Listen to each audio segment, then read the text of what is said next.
بسم اللہ الرحمن الرحیم۔ ناظرین، قصص الانبیاء، بیان حضرت حنظلہ علیہ السلام۔ ناظرین، دوسری قسط آپ کے سامنے رکھ رہے ہیں، وی لاگ نمبر ہے 230 اور پیج ہے 272، قصص الانبیاء۔ ناظرین، اس کتاب کے رائٹر ہیں مولانا عبد المنان صاحب رحمۃ اللہ علیہ۔ اس کتاب کا ٹائٹل ہے قصص الانبیاء، جس کے اندر تمام انبیاء کرام، انبیاء علیہ السلام کے سچے قصے، سچے واقعات قرآن و سنت کی روشنی میں، قرآن و حدیث کی روشنی میں لکھے گئے ہیں، درج کیے گئے ہیں، جو ہم آپ تک روزانہ کی بنیاد پر کم از کم ایک یا دو پہنچانے کی کوشش کرتے ہیں۔ ناظرین، دوسری قسط ہے اور واقعہ چل رہا ہے بیان حضرت حنظلہ علیہ السلام کا۔ نحمده ونصلي على رسوله الكريم، بسم الله الرحمن الرحیم۔ مہینے وصل کی گھڑیوں کی صورت اڑتے جاتے ہیں، مگر گھڑیاں جدائی کی گزرتی ہیں مہینوں میں، مگر گھڑیاں جدائی کی گزرتی ہیں مہینوں میں۔ تو قادر و عادل ہے مگر تیرے جہاں میں، ہے تلخ بندائے، ہے تلخ بہت بندہ مزدور کے اوقات۔ کبھی ہے حقیقت منتظر نظر آ لباس مجاز میں، کہ ہزاروں سجدے تڑپ رہے ہیں میری جبین نیاز میں۔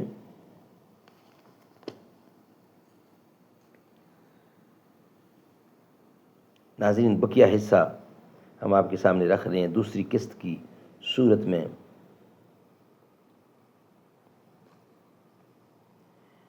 وہ حضرت حنظلہ کی بات پر یقین نہیں کرتے تھے، نہیں رکھتے تھے یقین۔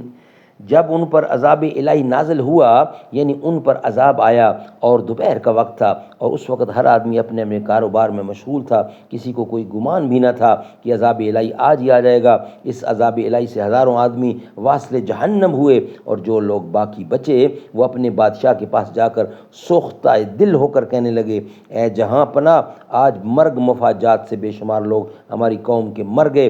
تیفور عقل کے مہجور نے ان سے کہا کہ یہ مرگ مفاجات نہیں ہے، بلکہ تم حنظلہ کے شور و غل سے رات و دن سونے نہیں پاتے، یعنی کثرت بیداری سے گرمی نے غلبہ کیا ہے۔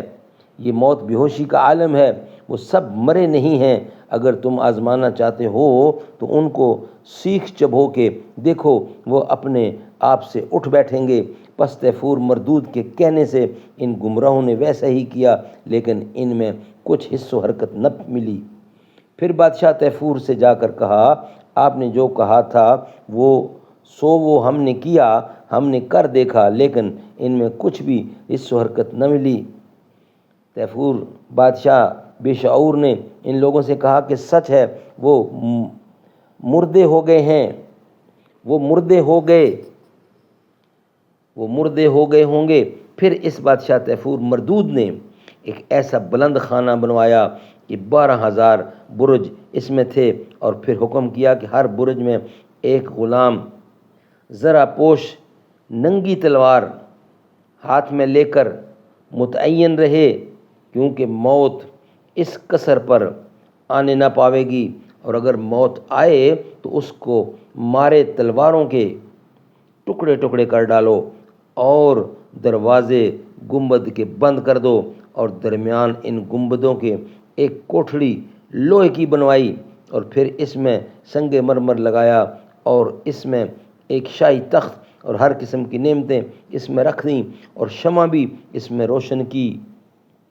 پھر اس کے بعد وہ بادشاہ مردود اس تخت پر جا بیٹھا اور کہنے لگا، اے موت، اب تو میرا کیا کر سکتی ہے؟ تو لوہے کی کوٹھڑی کے اندر کس طرح آ سکتی ہے؟ اب تو اس کے دروازے بھی بند ہیں۔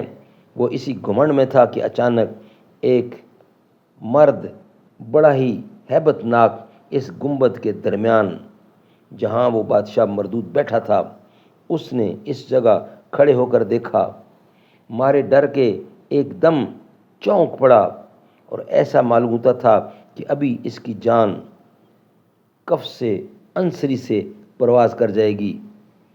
اس سے پوچھا کہ تم کون ہو، یہاں کس طرح آئے ہو؟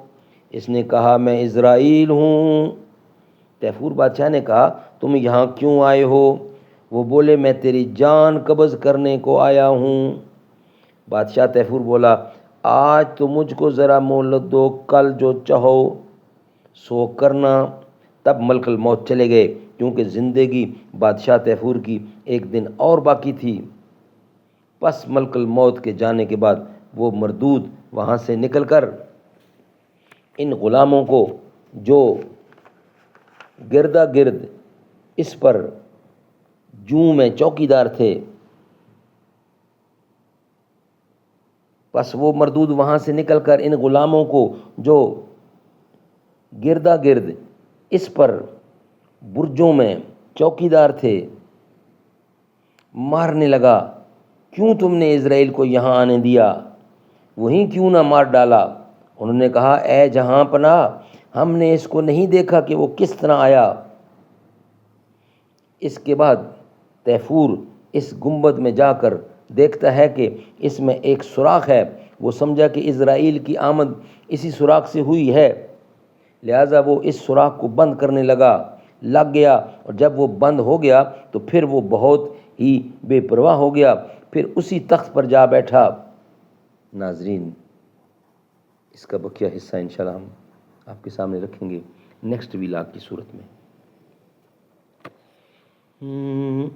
مدینہ ہے جہاں پر سید ابرار رہتے ہیں، دل مضطر ٹھہر جا یہاں تیرے غم خار رہتے ہیں۔ مدینہ ٹھہرنے والے ادب ملحوظ خاطر رکھ، یہاں پر سب جہانوں کے بڑے سردار رہتے ہیں۔ وہاں کا روضہ انور بڑی ہی شان والا ہے، جہاں پر آقائے مدنی کے دونوں یار رہتے ہیں۔ جو کالا ناگ ڈنگ مارے ہٹائیں نہ جو ایڑی کو، نبی کے ساتھ روضے میں وہ پہرے دار رہتے ہیں۔ مدینہ ہے جہاں پر سید ابرار رہتے ہیں۔